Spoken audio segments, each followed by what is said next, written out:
So last week, I was at a point where there had so many people issues in my team had accumulated that I got really frustrated with that. And I was like, is that my job? Like, why can't we just do the work?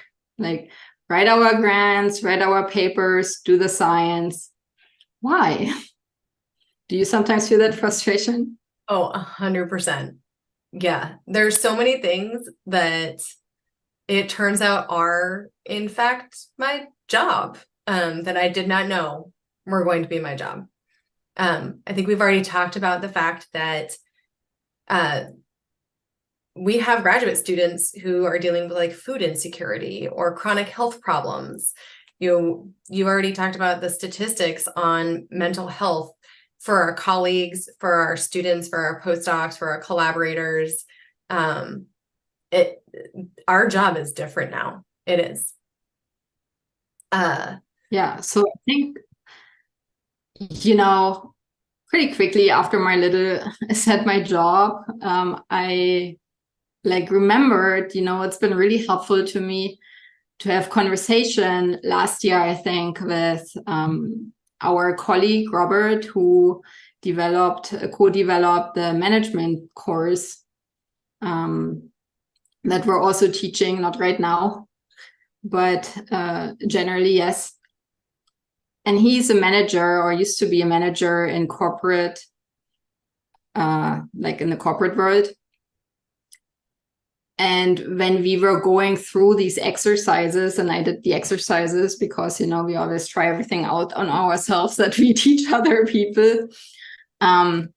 He told me that I should allot about 30% of my time to leadership activities, which essentially is leading my team, meeting with people, like figuring out the blocks. We talked about blocks in another video that prevent people from performing. And so when I switched how I saw these kind of activities and this kind of problem solving, right, or these kind of conversations, that really changed something for me, because before I saw it as a waste of time, like yet again, I had to sit down with somebody and solve some problem that they should have solved for themselves. But if I switch my mindset on it, or my thinking about it, and consider that as part of my job and allot the time to do this part of my job, I feel less stressed about it. Yeah, I feel so much the same way. I sometimes have felt like a lot of one-on-one meetings with my team were really ineffective. At least they weren't a good use of my time. And when I realized that for anyone to grow and develop skills and be empowered to take on their own project, they have to have a trusting relationship with me, right? Now, those meetings are part of building that rapport that's going to help me tap into like what they want, their motivation, to inspire them and give them like the freedom and the power to run with a project and do something, really effective. But I absolutely share that experience of, I'm an introvert and I came into this field because I love thinking about things and working with ideas and writing independently. I love autonomy over my time. I despise email and meetings. I assume that they are ineffective. And it has been a real challenge, like personally, for me to see that as a really important investment, not just of my time, but of my attention, right? To actually be present and focus my attention on someone else, because that's part of what I need to do as a mentor and a PI. Yeah. And I think the other part of this challenge, though, is that we're not trained to do this effectively, right? So with regard to ineffective meetings, I mean, I, like a long time ago, started training as a life coach. And so that helped me gain some skills that make conversations like that more effective. Sometimes I forget all about my skills and like fall down the trap of, like, let's just solve this as fast as possible. And that's often actually not helpful when you prescribe solutions for people without really understanding what the problem is. We talked about that before as well. But I think that that's part of the challenge, and that's actually not specific to our our industry, like academia. That's a problem for other industries as well, that the leaders are just not trained to be effective in doing their leadership job. So I want to, Kendra, can you speak to when you went through the research leadership mastery training, like how did that shift for you? Did it shift for you? I think it was the beginning of a longer process of rethinking my role, right? So the course helped me figure out what I value.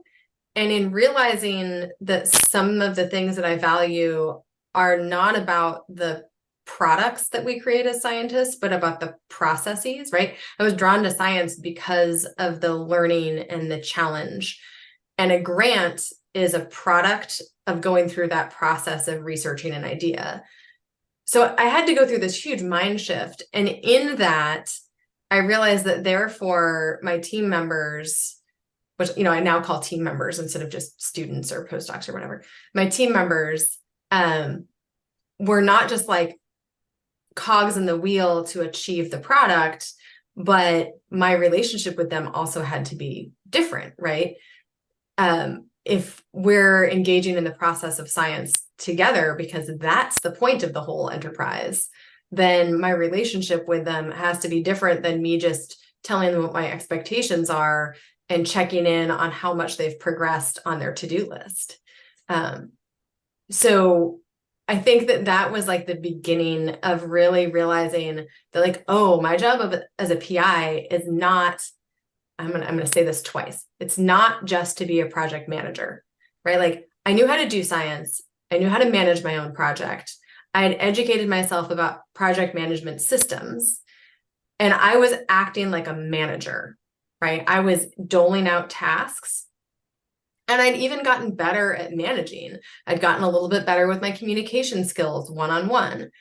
But what I hadn't realized is that for like the greatest productivity and efficiency for my team, and to advance the goals of the people that were working with me, to advance my students' careers, I had to create an entire culture in our lab. And that is a much bigger process that I think I'm still working on. But I think that by the end of the course, I had made that like mind shift of, again, I am not just a manager. I have to have a vision, and I have to shape the culture within which we work for us to be productive. And that's going to be Yes. that's going to be the rest of my career to figure that out. Yeah. And so to wrap it up, I think we can argue with reality, but the bottom line is, as long as we work with people and we are in charge, we have to also work with people problems, right? We have to help people resolve drama. We have to help them overcome challenges. Like, that's our responsibility as research team leaders. And, if you have the skills to do it, then it doesn't have to be so exhausting, energy draining, and like kind of drama inducing for yourself. All right. So again, the link for more information and to have a conversation about the leadership program is in the comments. And see you the next time. Bye.